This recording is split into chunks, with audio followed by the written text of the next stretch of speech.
Mom? When are you coming home? Can we go to the amusement park? Mom? I'm really excited. Can we go to the amusement park?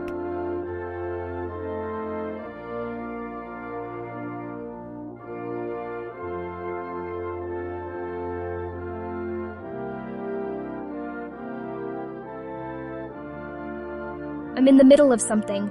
Put your father on, please. Hey, sweetheart. We'll get a birthday cake first, and then we'll go to the amusement park, okay?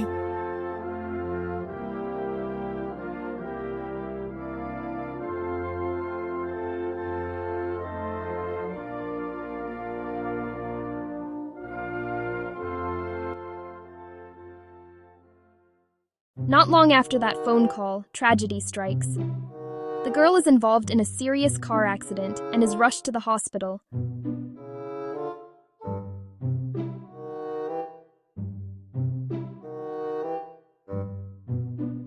I'm in the middle of work. Stop calling me.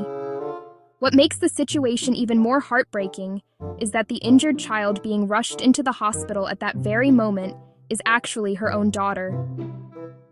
Inside the hospital, chaos begins to unfold.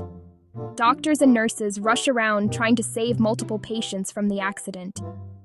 Among them are two critically injured children who both need an immediate blood transfusion to survive. The hospital only has 1 unit of blood available at that moment, which means someone has to make a terrible decision about who receives it first.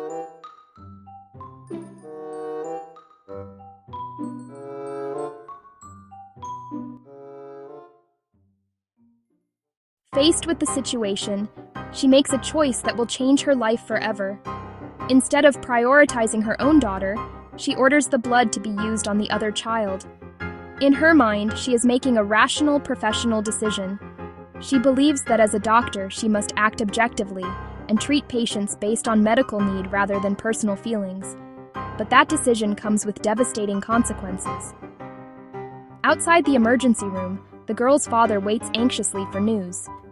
He keeps asking nurses about his daughter's condition, but no one can give him a clear answer. Inside, doctors struggle desperately to stabilize the child, but without enough blood, her condition deteriorates quickly. Every second that passes brings her closer to death.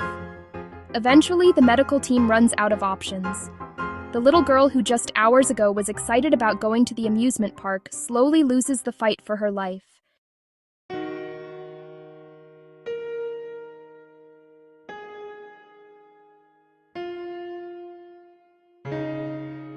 His daughter didn't make it.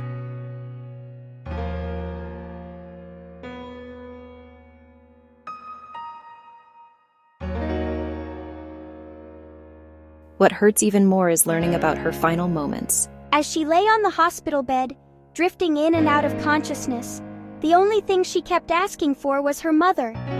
She just wanted to see her mom one last time. They gave the blood to another child.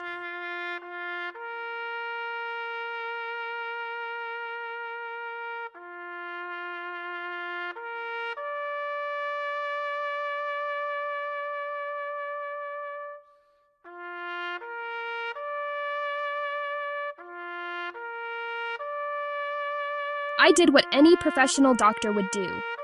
You can't let personal feelings affect treatment decisions. To her, it was a necessary choice. To him, it was unforgivable. Their marriage quickly begins to fall apart. The father cannot accept that the woman he trusted most could abandon their child in her final moments. He sees her decision not as professionalism, but as a failure of basic humanity. No matter how many explanations she offers, they all sound empty to a man who just lost his daughter.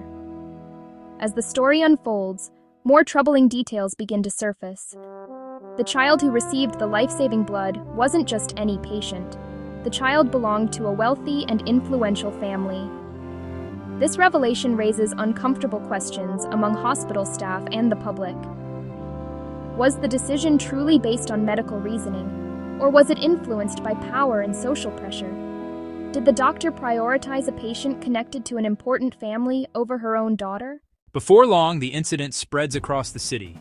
Media outlets begin reporting the story, and social media explodes with debate. Some people defend the doctor, arguing that medical professionals must treat all patients equally and cannot give preference to family members. Others believe that no professional code should ever come before a mother's responsibility to her own child. Caught in the middle of this storm is the grieving father, who refuses to let the matter fade away. Instead of quietly accepting the tragedy, he starts searching for answers.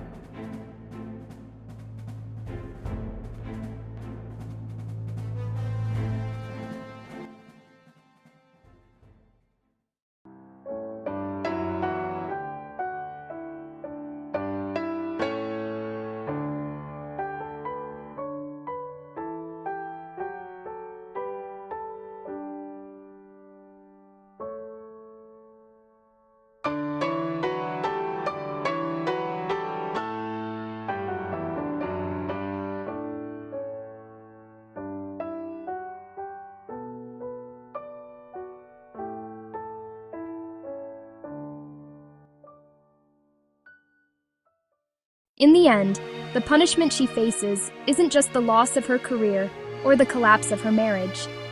It's the realization that one decision, made in a moment of cold professional judgment, cost her the most precious relationship she ever had. This story leaves viewers with an uncomfortable question. When someone is both a doctor and a parent, which responsibility comes first? Should professional duty always outweigh personal relationships? Or are there moments when being a parent matters more than any ethical guideline? Because sometimes the choices we believe are the most logical in the moment can become the regrets that haunt us for the rest of our lives.